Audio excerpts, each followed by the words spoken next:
But thank you for everyone for coming down tonight. I really appreciate you taking the time out of your Friday to learn a little bit more about the history of this town and our architectural heritage. Today we're going to be discussing the life and work of the local architect James Sweeney, and our wonderful guest speaker Maggie Redfern will be doing most of the presenting.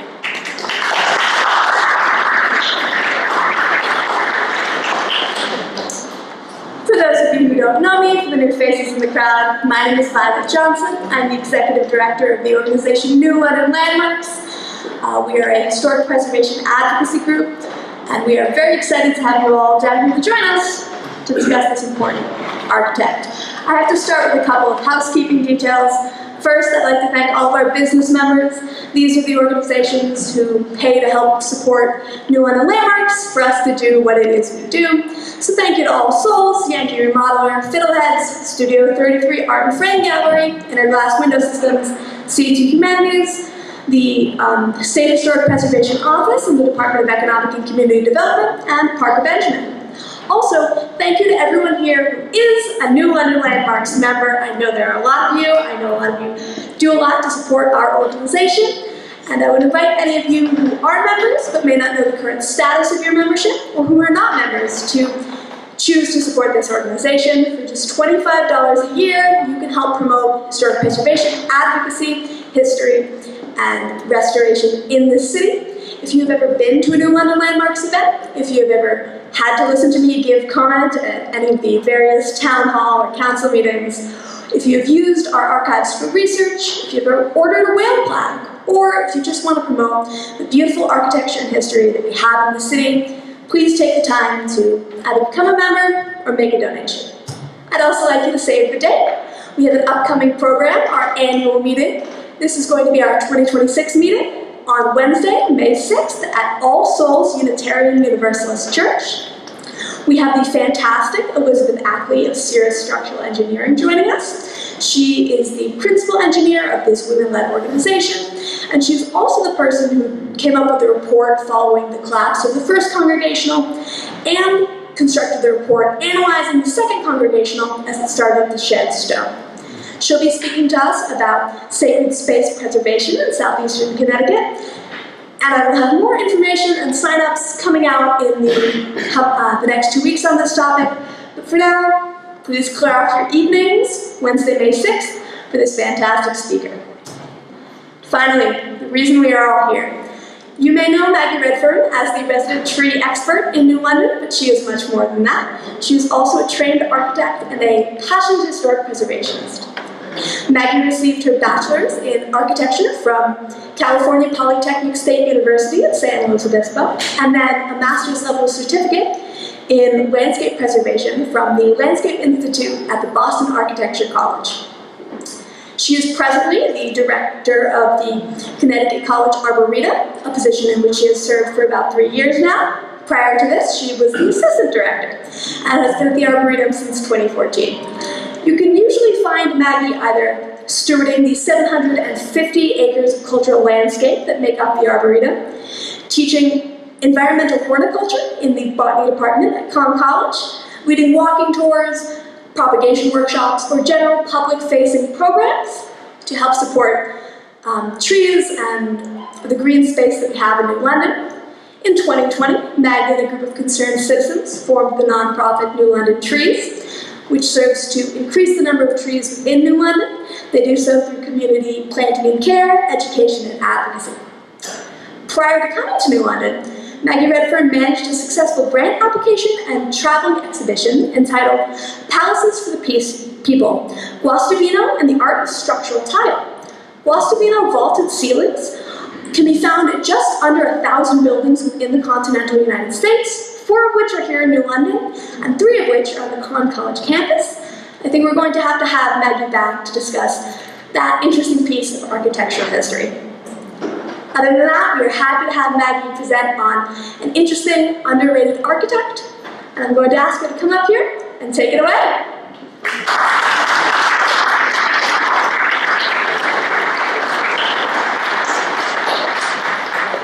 Thank you you, Violet, and thank you all so much for being here. I'm really excited to be able to share a little bit about James Sweeney with all of you. When I first moved to New London, I lived in a James Sweeney building, just down the street from another James Sweeney building. And then I bought a house designed by James Sweeney, down the street from another James Sweeney house, and a town filled with James Sweeney buildings. But no one seemed to know who James Sweeney was. So after more than a decade, learning about him, discovering his buildings, and asking people about him, I have the opportunity to share some of what I have uncovered with all of you in what is probably the most well-known building designed by James Sweeney, the New London City Hall. So tonight I'm going to take you on a little journey of what I have discovered and uncovered about James Sweeney buildings, and hope you all enjoy where we're going with this. So the story starts with my house. This is a house that I purchased, we'll say, in 2015. This house, known as the Ludwig Mann House, is in the middle of the Montauk Ave Historic District. And the Montauk Ave Historic District is on the National Register of Historic Places. And the documentation that went along with creating the house is what helped me kind of figure out some of this history. So on the documentation for our National Register district, each individual property is inventoried, and they are classified as either a contributing structure or a non-contributing structure. And in addition to that, additional research takes place, and I guess I have a microphone. The additional research can tell us a little bit more about the property, about the architectural style, the people who lived in the house, the people who built the house. And so I went to our very fine Public Library of New London and found all of this paperwork in there. The district nominations are available online, but the individual property inventories are photocopied sheets from 1980 that are on the shelves and part of the local history section of the library. So looking at my house, I could see that it was built for Ludwig Mann in 1915. So it was exactly 100 years old when I purchased the house. And in the narrative, in the history of the house, it mentioned that the original owners sold it to the current owners. This was in 1980. And the current owners, I'll talk about them in a little bit, but they're the family that I then purchased the house from. So in 100 years, there had just been two families that lived in the house prior to me. So just a quick bit about the Montauk Ave Historic District. This neighborhood is kind of thought of as a early suburb of downtown New London, an expansion of New London from the city center. You all may be familiar with like the Pequot area down further to the beach. Montauk Ave was a connecting line between those that was built with a trolley track in the center. And most of the houses in this district were all built in the early 1900s. So it's a cohesive district in terms of the construction and the time of construction. There are 341 contributing structures in the Montauk Ave Historic District.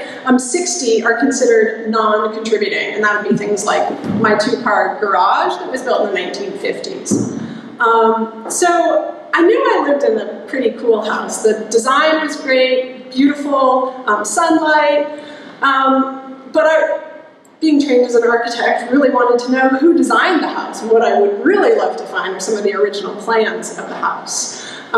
So because I had a background in doing architectural research, I was persistent, and after numerous searches, and landing finally on just the right words, I found this. This is an advertisement, an American contractor from February 5th, 1915. And in 1915, There was no internet, there was no communication, no TV ads. I don't think there were probably even radio ads in 1915, although someone could correct me about that. So how do you find a builder? How do you find someone to work on your house? There was this publication called American Contractor, and on this page you can see all over Connecticut, people are advertising, looking for builders. And the one that I've highlighted here, New London, Connecticut, residence, 2.5 stories, 45 by 54 feet. I'm not sure what this next reference is, I don't think it's 10 million, but it looks like a dollar sign, and I don't know, we'll have, that's still a mystery. But say that again? It was 1,000. I think it's 10,000. Oh, for mil instead of million. That makes sense. Okay, $10,000, a large sum in 1915. Montauk Ave, architect J.J. Sweeney, 140 State Street, which is where his office was. The owner of the house, Ludwig Mann. So care of the architect. The plans are nearing completion, shingles and a shingle roof. So there it is, James Sweeney. This is the architect of my house. So this just really helped me kind of launch into this whole history and discovery process. I'll note quickly, I put the other ad here too because it looks like another James Sweeney building that's being built. This is one I have not yet identified the location of. 3-story building on Golden Street, 45 by 60 feet. I have an idea for what it might be, but it says it's a guy named Fred Gabbett, and I think that might be a typo. So we'll have to come back to this one. So another key to the research was in 2023 when the Day newspaper archive became available online. And this is how I've spent many winter evening nights, and I know there's a couple of you in this room that do this too. Searching the Day newspaper for those like special key search terms to find out more about the house. And so I started off with this combination of Ludwig Mann and James Sweeney. And I got a little bit of information, and then I realized, oh, maybe James Sweeney shouldn't be there, I'll just look up Ludwig Mann. So the first thing I find about the history of the house and the construction timeline of the house is that the Montauk Ave property was sold to Ludwig Mann on June 2nd, 1914. February 5th was the ad that we just looked at. That's the contract or the search for a contractor. And then March 6th, the contractors are bidding on a new residence. So several contractors are bidding on the handsome new residence to be erected by Ludwig Mann and Montauk Avenue. And the contract will probably be awarded next week. Architect James Sweeney drew the plans. By April 6th, the building permit was issued. By May 8th, Peter Tulin has nearly completed the stone foundation for a new house. And November 30th, 1915, moving to a new residence. Ludwig Mann and family are moving from 96 Montauk Avenue to their new residence at 286 Montauk Avenue, which has just been completed.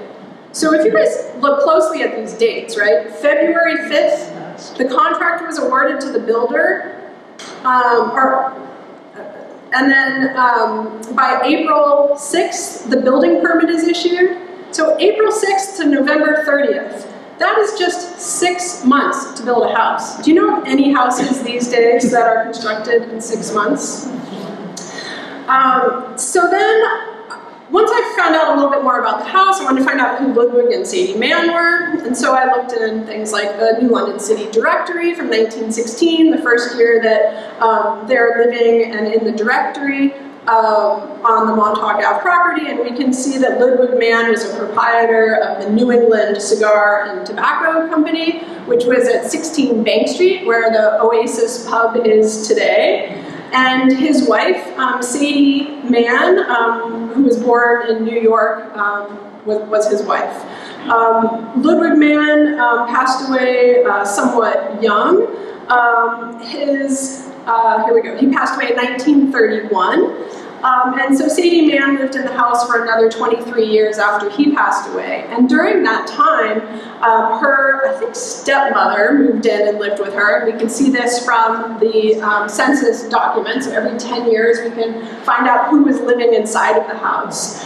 And one of the pieces that I thought was really interesting was to find out about the maids, servants, and housekeepers that lived here. And it seems there was usually one unmarried woman that was fulfilling that role. I'm not sure if she lived in the attic bedroom or maybe she was lucky enough to live down on a lower level in the house.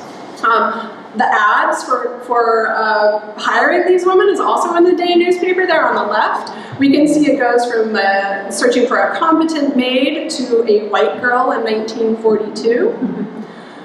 During World War II, there were 2 children that lived in the house. I should mention Ludwig and Sadie Mann never did have any children of their own, but Sadie Mann had some great nieces and nephews that were in England during the beginning of World War II, and to get those children out of harm's way, they were brought to Canada and then to the house at 286 Montauk Ave. And that child, or one of those children, Jessica, wrote about this account in a book, which was published. And so this is like all of these little pieces that I've been able to tie together to learn about the families that lived in the house prior to me.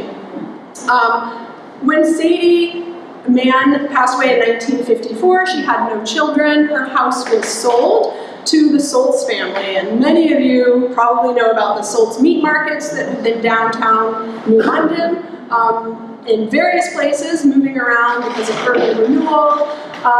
But their final meat market is where the Sunrise Cafe is today, and it was really cool when I first moved here to be able to see the Soltz meat market sign was still present on the side of that building. Alvin, the oldest of the brothers, purchased the house in 1954, and their recently widowed mother was living with them, as well as Lester and Seymour Soltz. And it was Lester and Seymour who I purchased the house from in 2015. So that was 60 years after they purchased the house that I purchased it from them. So during their time in the house, the changes that they made mostly dated to the 1950s, 1954 when they purchased the house. They updated the kitchens, the bathrooms, they put up new wallpaper and put carpeting down. And then at some point later, they also put aluminum siding to cover the original wood shingles. So when I purchased the house in 2015, I got my New London Landmarks plaque right away, and was excited to be able to have the architect's name on the house.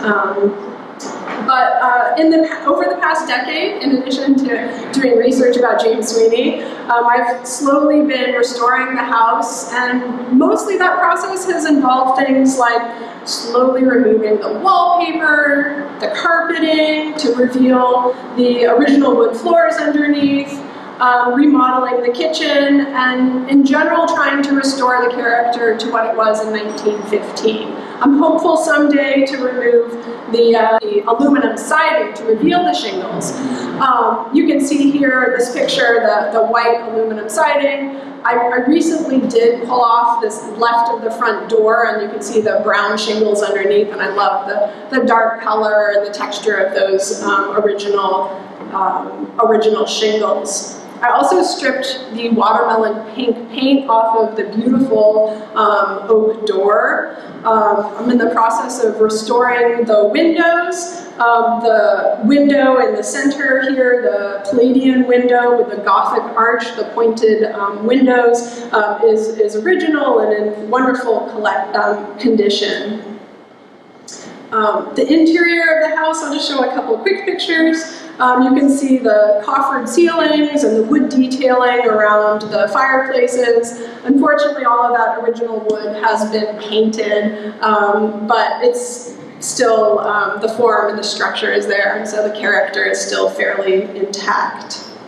I'll note that throughout this presentation, the contemporary color photographs are all mine, and everything else I've hopefully provided a source for. So take us back to this Montauk Ave neighborhood. You can see my house kind of in the center of this Sanborn map from 1921. And the green rectangles represent other James Sweeney houses in the neighborhood. And then one building that has a dashed green line around it, and that's for a building that Sweeney designed but was eventually built by another architect. So kind of center there, Montauk Avenue, center of the Montauk Ave Historic District near Calkins Park and L&M Hospital, for those of you who aren't as familiar with New London. So if you look at the building on the top right there, that one was listed in the inventory paperwork as actually having been designed by James Sweeney. Here's a picture of that house, the house for James P. Murphy, which was built in 1900. So how do we know that this house was built by James Sweeney? Well, the current owner, Mel Yoslewski, who's here with his wife Iris, happened to have the drawings rolled up in a closet. And on those drawings you can see James Sweeney's name. And the house is in relatively original condition with no significant changes to the interior other than the kitchen and heating system. They've added some new siding and other slight modifications to make it, to adapt the use for the new use that Dr. Yoslewski actually needed it for, and that was to have his medical practice on the first floor while they were living up on the second floor. And they purchased the house in 1971 from the second owner of the house, which was Lawrence and Memorial, or actually at the time it was Lawrence Hospital. And Lawrence Hospital was using the house as a home for an administrator at the hospital. But the original family was the Murphy family, and Barbara O'Neill had this original picture of the house because it was her grandmother's house. She lives up the street, so she gave this to the Yoslewski. So we can see what this original house looked like, and we can see some of the original drawings as well as the notification in the day newspaper that tells us about James Sweeney preparing the plans for this house. So the day newspaper 100 years ago made mention of every little thing that was happening. And this really is a treasure chest of information. We can tell from this who James Murphy was, that he was a steward on the steamer Middletown, and that the house will have 4 rooms on each floor and 2 in the attic, provided with all improvements, heated by steam and lighted by electricity. So it's what we refer to as a 4-square style house, very square box sort of shape on the front, with 4 rooms on the ground floor, 4 rooms on the second floor, and then the additional 2 floors up in the attic. So the first floor plan is shown here. It's a little bright. Fortunately, we have someone filming this, and he will be putting the slides in, so if you do really want to see these up close, you can, or maybe we can share these drawings sometime in the future. You can see the main arrangement of the house. You walk in the center, center entrance, and you have a sitting room on your right and the parlor on the left. A kitchen straight ahead, just beyond this fireplace, and a dining room back to the right. The fireplace is in a really interesting location. I haven't seen this before, where it's in the very middle of the house, but surrounded by walls, so you're not able to sit up right next to the fireplace, but possibly still provides heat for the house. And then one of my favorite features is the veranda that's listed off the back side of the house, and at one time this must have had a magnificent view of the Thames River. More detailed drawings show the layout for the kitchen pantry, which is still mostly intact. They also have the original contract that was signed by the builder and the homeowner. This was from 1901. The house was, the contract was signed on April 29th, 1901, and it was to be completed on or before the 1st of September. So it's amazing how quickly the houses were being designed and being built. And then the work and materials resulted in a payment of the contractor of $3,126. And then here we see the beautiful house at the corner of Montauk Ave and Fair Harbor today. So, two houses. We've only looked at two houses so far, but we have now a bit more information about James Sweeney, and this information was in Benjamin Marshall Tincom's History of New London, which included biographies of many prominent citizens. And even though it was published in 1922, which was 3 years after James Sweeney passed away, he was included in the biography. In this biography, and I'll just kind of quickly tell you what is in here, kind of the essential details of his life. His parents were John and Bridget. They were born in Ireland and came to the United States in the 1840s. John Sweeney was skilled in the trade of stonemason. They were the parents of 6 children, 5 boys and 1 girl, and only one of their children married. The others all lived in a house on Harrison Avenue in East New London, sadly demolished by urban renewal. The brothers all engaged in the trade of house building. Edward was the owner of a lumber yard, Thomas was a plumber, Timothy was a painter and decorator, and John was a plumbing contractor and tinsmith. James Sweeney was born in 1868, he went to the Bulkley School, and then after graduating from high school, he started working for the engineers of the city's water department, and that's where he learned the essential skills of drafting. And then by about 1888, he had started working in the office of Cole and Chandler. Cole was, George Warren Cole, was the local architect for the Shepley Richardson Coolidge firm out of Boston, and he oversaw the construction of the Public Library of New London, Williams Memorial Institute, and Nathan Hale School. And James Sweeney was in the office working for him during that time. So he was learning from the best architect at the time in New London. Some of you may also be familiar with Dudley St. Clair Donnelly. He also was trained in this firm for a while. Architecture training in the early or the late 1800s up until the early 1900s was usually an apprentice type program. It wasn't a program that you would go to a 4-year college or 5-year college, as architecture degrees are, to learn that trade. When George Warren Cole passed away in 1893, James Sweeney took over the firm. I'm highlighting one little bit here at the bottom, and I know you cannot read the bottom line, so I will tell you what it says. It says that he, James Sweeney, designed many prominent buildings in New London and its vicinity. The noteworthy ones listed in this historical biography and his obituary. I'm saying the noteworthy ones are listed in this biography and his obituary.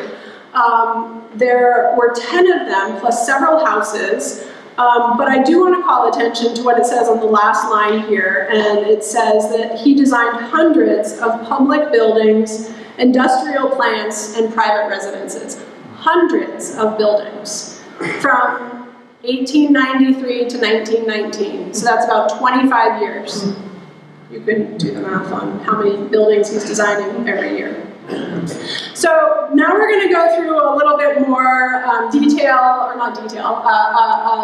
cursory pass through some of these buildings, looking at them in a chronology. And I'm just going to start with the prominent buildings that he designed.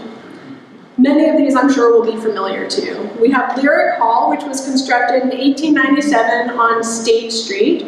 This is for Daniel S. Marsh, who was a piano salesman. He had his office on, or his showroom down on the first floor, and the second floor was a large auditorium space with a ballroom in it that played piano music, so people could come dance and hear piano music in this space, and then maybe go purchase a piano for their own home so their daughters, mostly daughters, could learn to play piano and participate in some of the more popular social activities of the late 1800s. Marsh also designed or had built several other buildings. I think there are at least 3 buildings that are attributed to his building in New London, all on State Street. So every few years, I think it was a little bit of a business venture for him to build something and then put it to use, and then maybe go build something that was a little bit more modern and new down the street. This is what we see today for Lyric Hall. It's where the Edible Arrangements is on State Street. A picture from the Day newspaper from 2012 shows the ballroom upstairs without its plaster. It's just got the structure that one day in the past held that plaster. There's also a metal plaque on the sidewalk, and there are a few metal plaques on the sidewalks of State Street, and this one does actually say James Sweeney on it. So built 1897 by New London architect James Sweeney, originally to house a theater, which later became a dance hall. And this plaque was put in 2006, so someone knew who James Sweeney was in 2006. He, in 1898, designed St. Mary's School, which is behind the large St. Mary's Church in downtown New London. The school building was recently restored to be adaptive reuse to be housing, affordable housing. The last day of classes was a decade ago, and the church decided to convert this into much-needed housing in downtown New London, and did a beautiful job with the adaptive reuse, keeping that original character in place. Another school in Westbrook, Connecticut, 1903, the Chapman Public School. This was a much smaller one-story building, which sadly was demolished in 1969 because, as this headline says, nothing lasts forever. This article goes on to say the old Chapman School bites the dust to make way for a service station. It talks about Senator Charles Chapman's funding of the school, and also notes the other old buildings which have disappeared from the Westbrook landscape over the past several years. Among them, Old Town Hall, now a parking lot, and Hoxie's store, which is another parking lot. So 1960s, we're seeing a lot of urban renewal, not just in New London, but across Connecticut. The following year, James Sweeney was asked to design plans for the Westbrook Public Library. He did not actually build this. It was designed by another architect. And that's a common thing, that several architects would be asked to present plans or a concept, and then the board of trustees or whoever was deciding would select the plan that they most thought mimicked the vision of what they wanted for the building. This plan happens to be in the Mystic Seaport Archives, which was a really lucky find. This one was not mentioned anywhere in the Day newspaper. This was not one of the notable buildings, but since it was in Westbrook, I thought I'd throw that in for you. Another notable building on Lower State Street is the Union Bank and Trust Company building, 1905. Which was also demolished for urban renewal. It's now the site of a 4-story concrete building. I think there's lawyers' offices in there now. But a beautiful stone facade building. This was going to be a remodel, but I think they got a little ahead of themselves and decided to build something much more grand to come up with the plans for the Union Bank. The rendering on the right, this actually looks almost better than the photograph, but this is our architect's rendering on the right, and that's what was published in the newspaper. Drawings were much easier to reproduce than photographs were in newspapers 100 years ago. And then we have the Harbor School. built in 1906 at 432 Montauk Avenue, so just south of where Lawrence Memorial Hospital is today. 3 local architects were asked to submit drawings for this, and the town decided to accept the plans that were created by James Sweeney. And these plans were, and the school was to replace an older wooden schoolhouse, creating a much larger, more modern school, and they estimated the cost to be about $60,000. There were a lot more articles, a lot more dollars went into this project. I think the final price was just over $100,000 for the school. And then the school opened in September of 1909, and there's many articles that describe the contractors and all of the people that were involved in building this school. The postcard on the right is kind of a cute one from 1911 that was written by a teacher, and it says, "This is where my classroom is. I'm busy with all the new children. I have a big class. I hope to turn out some good prodigies this spring." Today, the Harbor School looks like this. It was a school that accommodated 270 students through June of 2023, when the Board of Ed decided to close the school following hazardous materials discovery, asbestos and lead paint, and it was deemed too old to maintain properly. Today, this building is threatened with demolition. The property was recently rezoned to be R3, so large family or multi-family buildings could be built here. I would like to make a case for preserving this building. Many historic buildings make great adaptive reuse, whether they become future houses, housing for people, maybe elderly housing, or some sort of other school or other use for the property. If you look closely at the top, or you're familiar with the school, you might notice that it says 1883 on the top left and then 1907 on the top right. And that's because 1883 is when the original wooden schoolhouse was built, and that's the building there on the top right.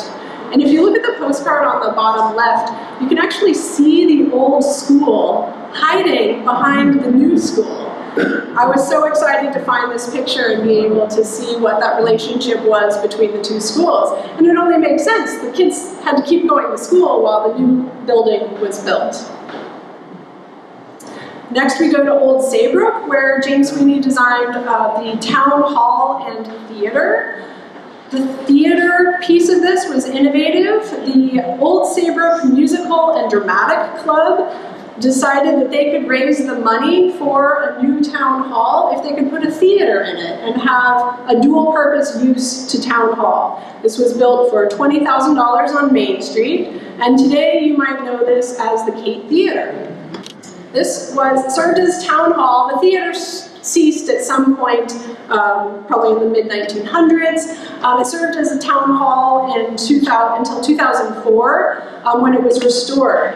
It was also added at that time to the National Register of Historic Places, which surely allowed them to get tax incentives and rebates for doing the renovation and the construction. That's one of the many benefits of being on a National Register of Historic Places.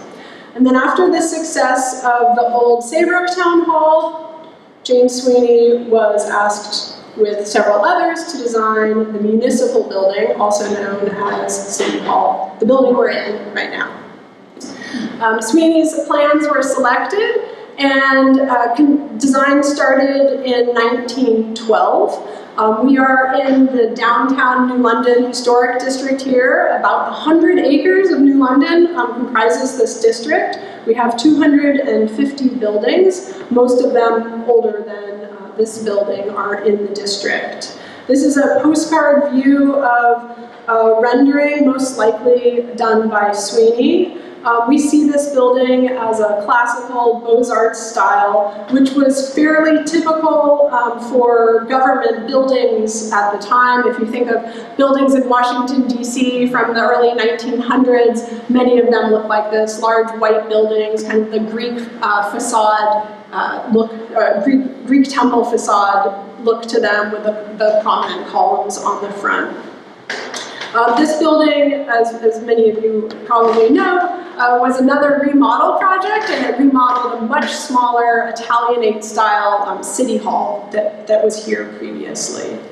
The building was put onto the National Register of Historic Places. Oh, actually, no, the building was not. Sorry, the district was created in 1979 and then expanded in 1988. We have a whole page article here that shows the opening of New London's handsome municipal building, which bears testimony to progressive spirit that dominates policy of this thriving city. I love the aspiration. I love how much of the history of the construction process is included in this article. And what was really exciting is this is the first time I saw James Sweeney. I know it's not a great picture, but he's down there in green at the bottom. Finally got to see what this man looks like. Well, maybe pull this up so you guys can see it later. There aren't a lot of pictures of James Sweeney that I'm aware of. On the right is the brass plaque that James Sweeney designed with his name right there in the center. And this is down in the lobby space of City Hall. So you can see all of the other players in this project, including Joseph Dolan, who I think we have someone else doing some research about, who was the builder of this building. So a few pictures just to see City Hall from a different perspective. We see the exterior. When you step in the front door, you'll see their whale plaque and the restoration award that they received several years ago for the very fine preservation work that they did on this building.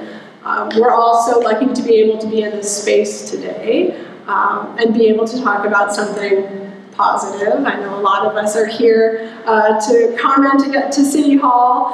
I always do feel lucky to be able to be in this space, to be able to sit up at this table and talk to the mayor and our council members.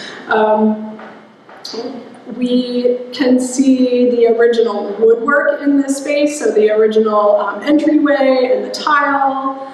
Those of you who climbed up the stairs, the beautiful marble that was used, the transom windows over most of the doors. That's why we have all this extra light in here today.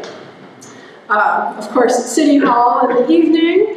And then the doorway just leading into here, which I think is so beautiful, showing this very tall, narrowly proportioned door with a lot of wood detailing across the top.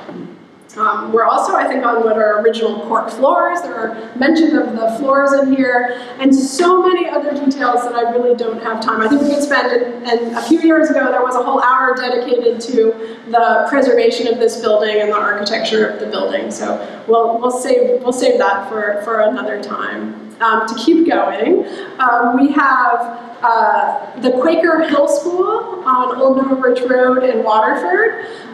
James Sweeney's original drawing for the facade of that is still in the school. The principal was kind enough to take a picture with his cell phone and send it to me. And then a picture of the school in Waterford's history as it looked soon after it was constructed.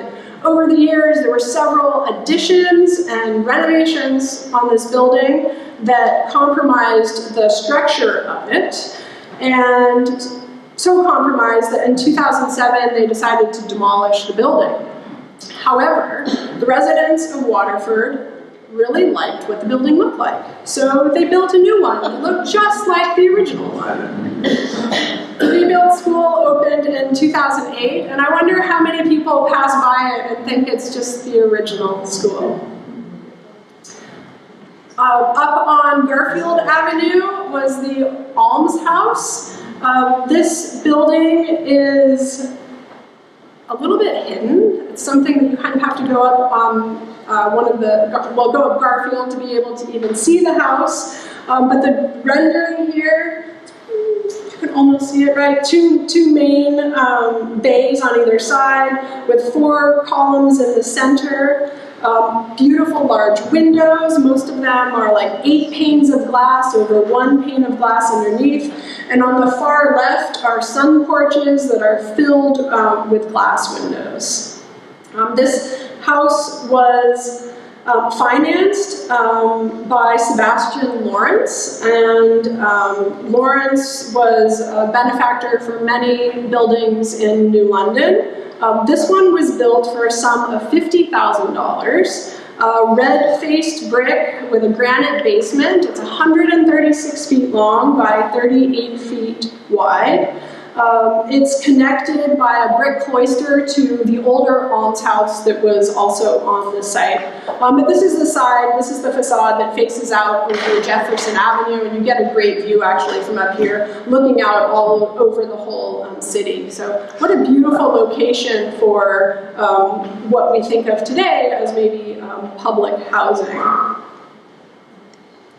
This is one of 6 buildings in the Civic Institutions Historic District of New London.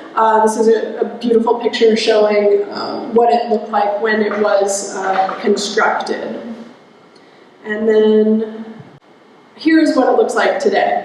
Hard to get that perspective. Maybe I should have done a little bit more to stand on the hillside and figure out how to photograph this. They did recently cut down all the trees in front of it, so I should have figured that out. But you can see that the central portico over the entrance was removed during the renovation, and that all of the windows were replaced, and the sun porches, they didn't even replace with like full-size windows. They actually boxed those in, probably changed the use to those to be bathrooms or something like that. This now houses 24 condominium units, and I think it's senior housing. Up at Connecticut College campus, we have the Thames Hall. Thames Hall was another renovation project for James Sweeney. It connected 2 historic farmhouses together. You can see them a little bit better in this picture. So on the right was a gambrel roofed house that was facing out towards Mohegan Avenue, and then the other house on the far left. And what James Sweeney designed was this connector between the 2. But it actually took a lot of technical expertise to figure out how to put those 2 buildings together, to tear off the end walls of 2 houses and knit it all back together. For several years, the upper floors of this house housed the college president. It was designed to be dorm rooms for the women of Connecticut College. And then the downstairs was the original dining hall on campus that had capacity for 200 students. And you can see also, similar to what's inside my house, the coffered ceilings, and we could also look up and see more coffered ceilings. This seems to be one of the signature elements of the James Sweeney building, is to have these coffered ceilings. Connecticut College has the original documentation that goes with the house. They don't have the drawings, but they have the letters and the receipts and the specifications. Here we can see a letter from James Sweeney to the college president at the time, Frederick Sykes. And it's great, you can see James Sweeney's signature at the bottom. That's kind of fun to see. And it looks like Sweeney was paid $600 for the design of the school. In addition to creating drawings, he also created very detailed specifications that talked about this complicated procedure of knitting the 2 buildings together, talked about all of the different types of wood that was used. We might understand better that his brother, who ran a lumber yard, could help him identify the different types of wood that would be desirable. I think there's 10 different trees that are listed as providing the wood for the building. All different types of wood for the different structural elements as well as the finish elements in the house. Sadly, this house was not built to last forever. It was kind of a temporary house as Connecticut College was getting started. The stone buildings were the ones that they constructed that were meant to endure forever. This was sort of meant to be temporary. It was demolished in 1990. When it was rebuilt, or a structure was rebuilt here, it's now where Becker House is. Becker House was built in a similar shingle style, so it was keeping a little bit of that character intact for the college campus. Another school, the Flanders Elementary School in East Lyme, which is now where the Board of Ed offices are. And then a couple of houses. The Henry Russell House, 1901 Ocean Avenue. This is the Pequot section of New London, just below the junction with Glenwood Avenue. There were also plans created in 1906 for a gardener's cottage back behind here. It's now a separate property, but that house still exists. And in Sweeney's obituary, it says that this house was among New London's showplaces. This house recently received local historic preservation nomination, or register, I guess I should say. And it was recommended for listing as a historic property under Criterion 1 as a local example of a large estate commissioned by a prominent industrialist and designed by a well-known architect aiding in development of the area. So, and this was in 2021, so Sweeney's not all that unheard of. Another house on Ocean Avenue, this one built in 1904 and really remarkable original condition, maybe in need of a little bit more preservation, but a beautiful house. In Rhode Island, in Westerly, is the T.S. Wilds house, which is now the Haversham Inn and has recently been restored, I think, yet again. This house, I think, was in James Sweeney's obituary, but I think it was a typo in the day newspaper because it was listed as the Weil residence, W-I-L-E, and this one is W-I-L-E-S, but, you know, the day sometimes does get spelling wrong. The Herman Dock residence, also in Westerly. Herman Dock was an inventor. Here he is celebrating one of his inventions near a house that was just prior to the building of this house. And this house is still standing on Watch Hill Road in Westerly, overlooking Massachusetts Cove, if I'm saying that correctly. Those are properties in his obituary. There's so much more about James Sweeney in the newspaper. A lot of information about the boats that he was in, the cars he drove, the bicycles that he rode. He even was in a bicycle accident that was reported in the newspaper. He enjoyed traveling locally and much further afield. The newspaper also talked about many of the draftsmen and secretaries that worked for him. One of the clubs that was new to me to learn about was the Namiag Boat Club. He was a founding member of that. And here we have the only other picture that I know of James Sweeney in a suit and a tie at some sort of boating event. Sweeney politically was a Democrat and was influential in city affairs. He was encouraged to run for city council and mayor many times, but he never accepted nomination for public office. He was a member of the American Institute of Architects, the Benevolent and Protective Order of Elks, the Knights of Columbus, and the Rotary Club. I think these all helped with connections for meeting people to design buildings for. He was also a member of St. Mary's Roman Catholic Church, where the school was built. He was, as I mentioned, a charter member of the Namiag Boat Club, which was located where State Pier is today, over in East New London. And he was a member of St. John's Literary Association, who he also, a group that he also did work for. His first office was in the Cronin building. This is where Cole and Chandler had their office. And when Cole passed away, Sweeney took over. And then he moved in 1908 up the street to a little corner building at the corner of State and Green Street. Historic buildings can be preserved, keeping the original character, keeping the original materials in place.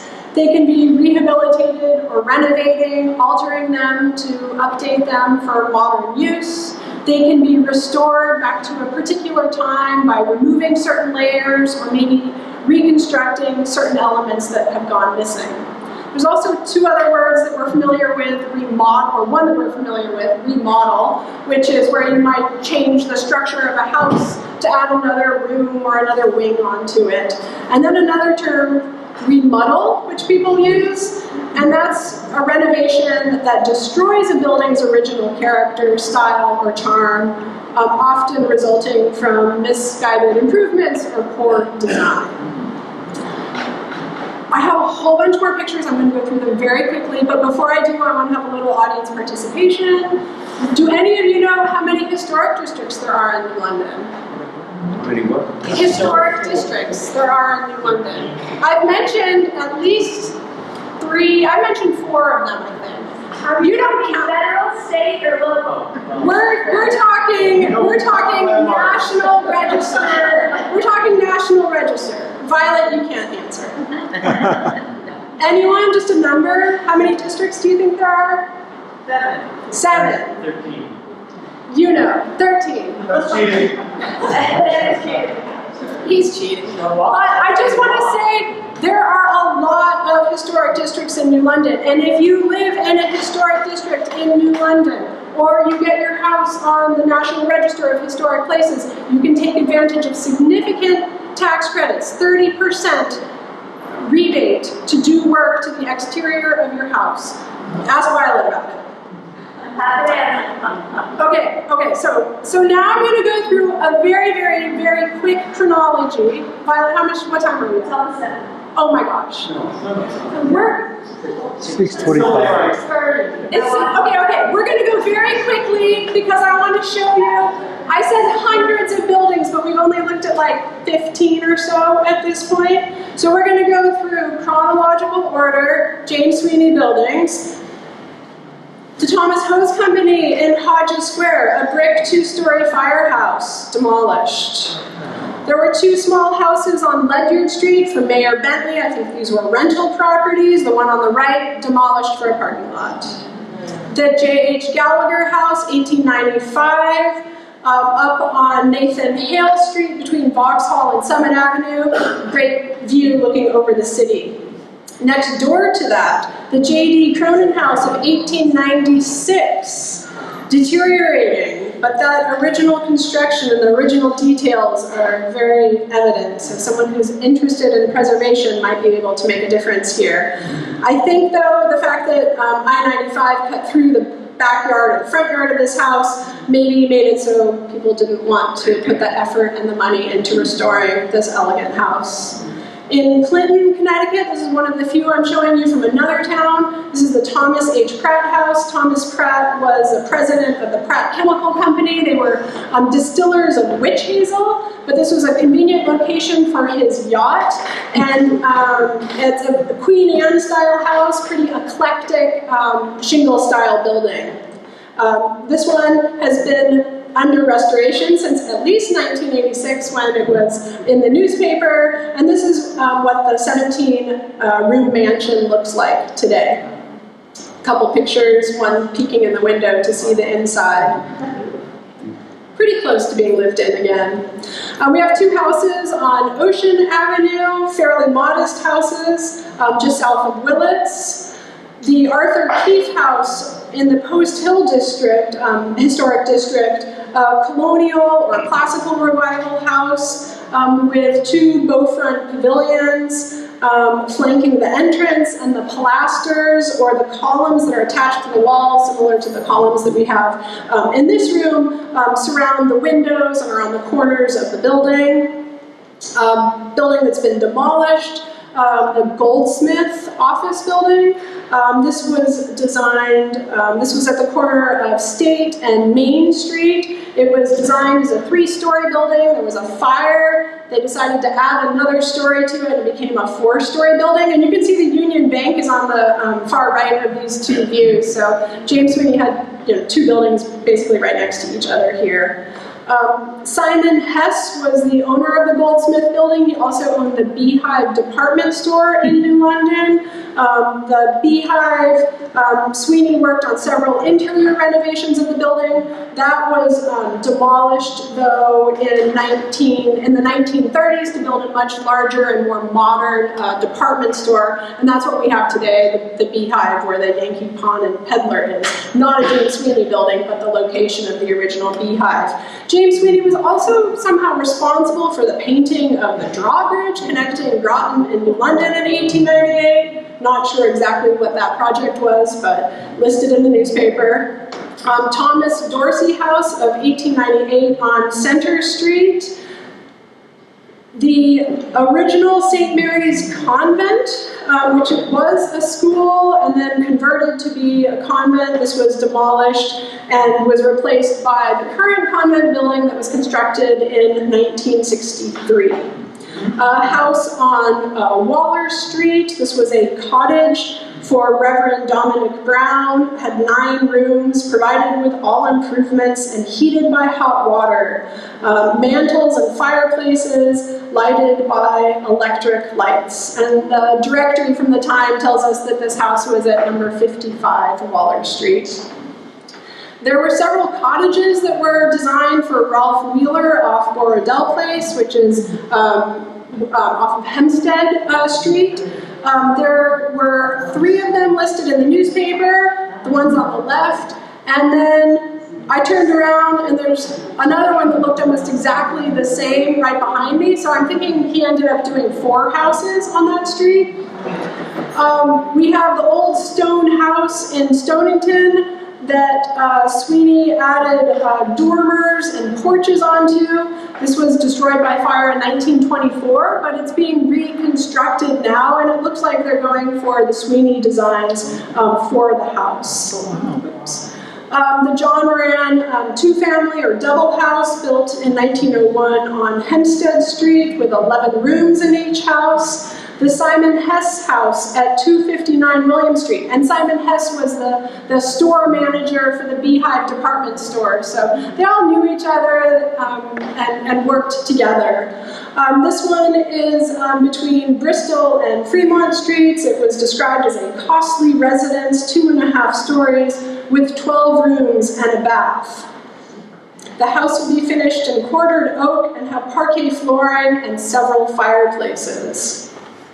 The James Sweeney addition. This is the brick building on the back side of this house at 32 Tilley Street. This was to turn a 1-family house into a 2-family house with, kitchen and bedrooms and bathrooms for each family. A house on Blackhall that seems like it's lost a lot of its original character. A lot of the windows have been, siding has been put over those. Down at Ocean Beach, there was a watchman station, a pavilion, and a boat landing that were all built in the early 1900s. Some of this to James Sweeney's design, all destroyed, though, by the hurricane of 1938. On Bank Street, the Malloy store and apartment building. This is diagonally across from the Shea building, the brick 3-story building with a curve in it that's now home to the Lion House Cafe. I think this one was sort of mimicking and speaking to that. It was diagonally across the street from it where the Docks apartment buildings were recently constructed. Up on Williams Memorial Park is the Richard Morris House, which is now owned by Jonathan Perkins injury lawyers. Beautiful house. You guys walk up there, walk around it. Palladian windows, which are the round top windows flanked by 2 smaller windows on both the front and the back of the house. The porch and pretty much everything on the exterior of this looks like it's in original condition. Beautifully preserved house.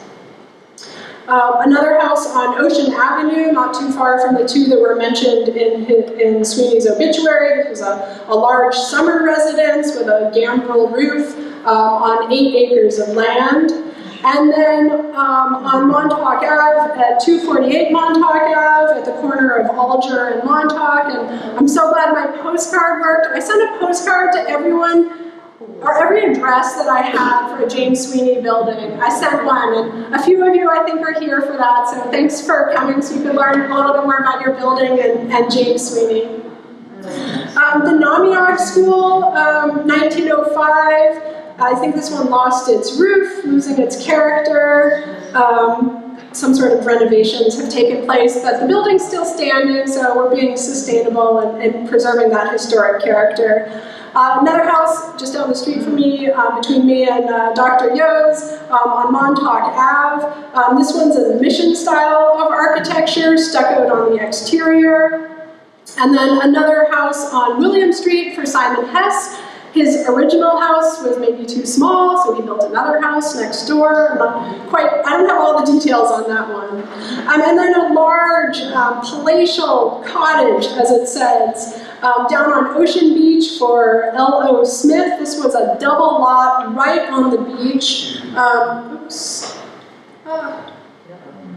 Right on the beach, the Sanborn map at the top shows where the lot is, and then the beach is just to the right. So the road that's here is basically where the boardwalk is today. So this was a huge house, 3 stories, 30 feet by 65 feet, with a billiard room, dining rooms, reading rooms, and 10 sleeping rooms.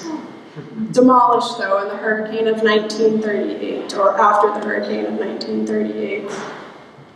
House on Bellevue Avenue that was not listed in the day, but this is one that is very similar to Dr. Yo's house, and Barbara O'Neill, whose grandmother lived in Dr. Yo's house down on Montauk Avenue, brought it to our attention that this house was remarkably similar and possibly built from the same plans. The Mabry Hotel, 1910, at 17 Park Street, down there by Ocean Beach. If anyone knows the folks here, their sign out front says 1920. I'd like to tell them they can back it up a little bit. Craftsman style hotel, so kind of that shingle style, bringing a little bit of California style to it maybe. The Oxford Hose Company, I don't know what this looked like originally. This is, like many of the other pictures, just what they look like today. But another fire station designed by Sweeney. Another home on Broad Street, looks like it still has its original shingles and original porch details in great condition. He didn't design this house, but he designed the additions. And I think you guys have all seen enough pictures maybe now to understand probably the columns, the pilasters, the pediments, the porch. These were some of the features that were added to the house, as well as probably the shingles on the exterior. And this is for a former mayor, Benjamin Armstrong, up on Granite Street. A house just a couple doors down from me that I've walked by a million times and have been kind of struck by. Violet helped me figure this one out, though. The Sanborn map from 1912 didn't show this section of Montauk Avenue, but looking back at a directory and going through a couple different pieces of information, we are able to piece this piece together and say that, oh, actually, this is where the house was. So kind of interesting. This one's changed a bit too over time. A little bungalow on Squire Street. Another 2-family house on Truman Street. And then this is the house that I first lived in when I moved to New London. This is the Crocker House addition, overlooking Golden Street. Unfortunately, there was a fire here last summer, right in what was my apartment, number 303. This is still boarded up. Hopefully this will be preserved, restored, and the original character will be kept intact. Our Lady of Perpetual Help, which somehow survived urban renewal and the construction of I-95. A lot of additions have been kind of added to the exterior of this. I don't know what this one looked like when it was originally built either. Another house down by Ocean Avenue. Arthur Keefe, I think his son was a draftsman for James Sweeney. On Huntington Street, right across from the public library, a veranda was added onto this house, so that's the structure on the left-hand side. A garage building on Brewer Street. This is the only two-story brick building on the Sanborn from that time, so that tells us this is the building. This one looks like it's in need of some restoration. At least the brick walls are still intact. And then the Hotel Royal, which I think was connected to that first ad that I showed for my house, because the Hotel Royal was owned by Fred Gavitt with a V in the center, even though it said B on the other one. So I think this is one of his buildings. And one of James Sweeney's proposals was to build a very narrow structure that would have filled in this alleyway. I don't know how they would have accessed that. But we see the front on the left, which is where the Ernie's Bar was, and more recently the Diamond Pizza Place. And then we get to what year? 1917. And you all probably know what's happening in 1917, the Great War. And so work essentially stops. People aren't building their houses. We have James Sweeney military census here, which asks, it tells us he's 48 years old, 5'7", weighing 160 pounds. He knows how to drive a car, operate a boat. He has nautical skills. He's a good swimmer. All sorts of fun little tidbit informations about him. And then in 1917, James Sweeney purchases land down at Harrison's Landing so that he can build a few more little beach cottages. And he actually purchased land down at Harrison's Landing a few times. I have not figured out which houses he maybe designed down there. The deed history was a little complicated because James Sweeney passes away soon after that purchase. I don't even know if those houses were built. The next thing in the newspaper, James Sweeney's health improved, so it tells us he was sick. And then the next mention we see in the paper is his obituary. So James Sweeney died at the age of 49 and a half. He is buried at St. Mary's Cemetery here in New London.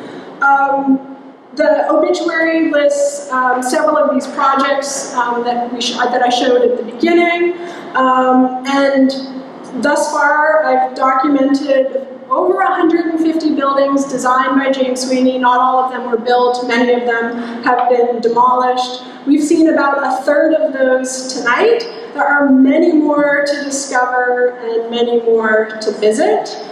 James Sweeney's monument, his family monument at St. Mary's Cemetery. I'm sure he designed this for his parents when they passed away, but James Sweeney has the south side of the monument to himself, and we see the seal of the American Institute of Architects here. James Sweeney's firm was sold to A. Graham Creighton, a native of Halifax, Nova Scotia, who moved to New London to start his own practice.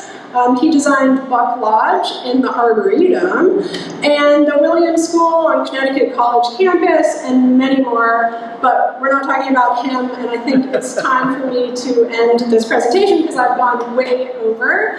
So thank you so much to everyone who has helped me in this long journey and process of discovering all about James Sweeney, and thanks to those of you who live in James Sweeney houses and are taking care of them and maybe inspired to do more, to take more care of them.